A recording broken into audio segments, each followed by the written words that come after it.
Okay, with that, we'll transition into the next portion of our meeting, which is table topics.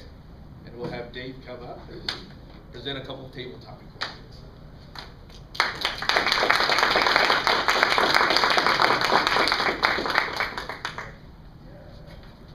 Good morning, and hi, Glenn. This camera's off. I don't know if anybody cares. This one's not filming right now up here, so I don't know if anybody's running. One is one, but it's on here. Okay, that's fine. Sorry. Sorry, Glenn, a little technical difficulty apparently. We're shutting down one of your views. Yeah, Mr. Dinosaur here knocked the blocks over first thing this morning. So, Glenn has been a member of Franklin 524, I guess, for about 67 years. Is that correct? So apparently anyone that's been here for any length of time has got to know Glenn in some manner. So this morning, the topic, of course, is Glenn. So I have a few questions for table topics. First of all, why do they call it table topics? Because we really don't talk about tables. But that would relate to the furniture bank, but I digress. So, how has Glenn been a positive influence for you in Toastmasters? Steve Anderson.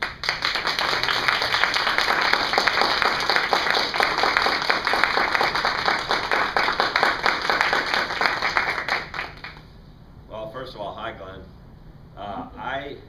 The first time I ever saw Glenn talk, I think Glenn's 65 years old, but he doesn't act like it. He acts like a 15-year-old, and that's a compliment. He was in the back right where I was, and he sprinted up here, and I thought, this guy's either really enthusiastic or he has to go to the bathroom really bad. And it was enthusiasm. I love Glenn's enthusiasm. The second thing that another strength of Glenn's is his compassion. The furniture bank, and I remember he told a story about being a scout leader, and there was a boy that was a lot like your granddaughter, and he just had a lot of behavioral problems and really was stuck, and Glenn sort of took it under his arm, and he told the story about how this guy became a successful adult, and he didn't take credit for it, but he said people along the way sort of helped him out, and you could tell that this boy had touched his heart. And the last thing that I love about Glenn, and my favorite thing about Glenn that he's taught me, is the power of storytelling. When I was a boy, my grandfather, he had a lot of grandchildren, and he used to get us about this many around a campfire and tell us stories about the good giant and the bad giant. And we were the grandkids, and we would stay in the pocket with a window of the good giant, and he would fight the bad giant, and of course he would always win. I was mesmerized by my grandfather and felt just so loved and cared for by him. That's the way I feel when Glenn tells a story. Thanks, Glenn.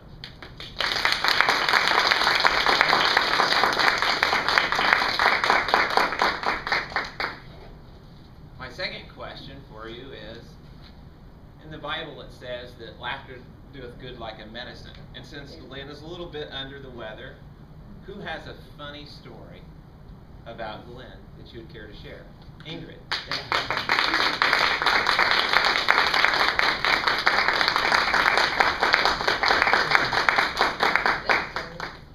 Glenn, this is absolutely one of my favorite things that I think about when I think of you. You did a great job welcoming me to the club, and everybody here at this club is just great at doing that. But one of the things that is my favorite story is I was here early one morning getting ready for a speech, and I was a little bit nervous. I think everyone could tell I was a little bit nervous, just sort of one of those things. And I started humming a little bit, and I think the thing I was humming was a German beer song. And all of a sudden, next thing I knew, Glenn in the back of the room, Mike on this side of the room, me up here, we're all singing these German beer songs at 6:45 in the morning. Matt comes walking in, he's like VP of Education, like, this is a part of the what is going on? And it was just, it made me feel so relaxed, so comfortable, and so welcome. Steve, exactly to your point. The compassion, the empathy, and that special effort to say, email me something between the meetings. Give me your speech and let me give you some feedback. Let me see this extra thing. And that's the kind of work that a real mentor does. It's not just what happens that first 5 minutes, but it's in the next 2 weeks that he helps you develop your speech and do your thing. Glenn, I hope you're enjoying this. We're thinking of you dearly. Feel better.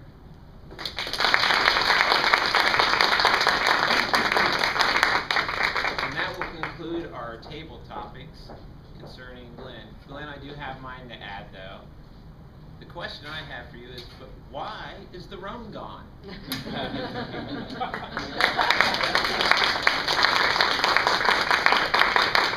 Thanks, David.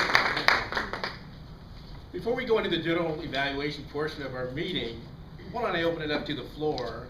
Anyone who would care to share comments or additional stories about Glenn, please come up at this time.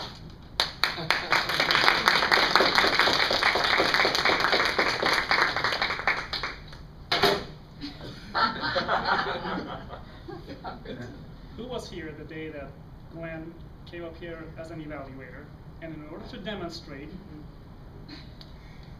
that as speakers we must be very conscious of our speaking volume because of the folks in the back.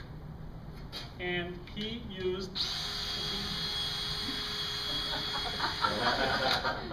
right? That day after the meeting, I walked with him out of the building, and I asked him, hey, Glenn, just out of curiosity, how many pieces of furniture have you made in your life? He looked at me and said, about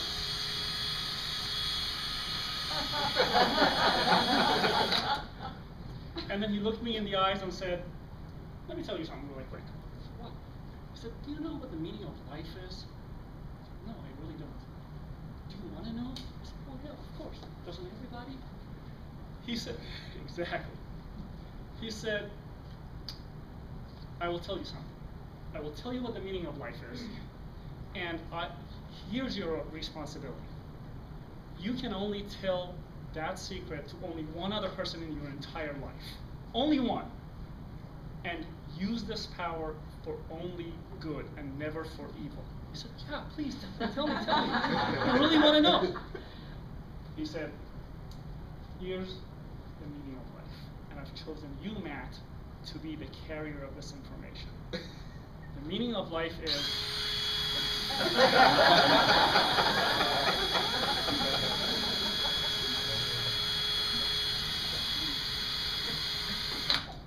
And ever since that day, I gotta tell you, I'm a better human being with superhuman strength. I'm a better father. I'm a better employee. I'm a better husband. I'm a better Toastmaster.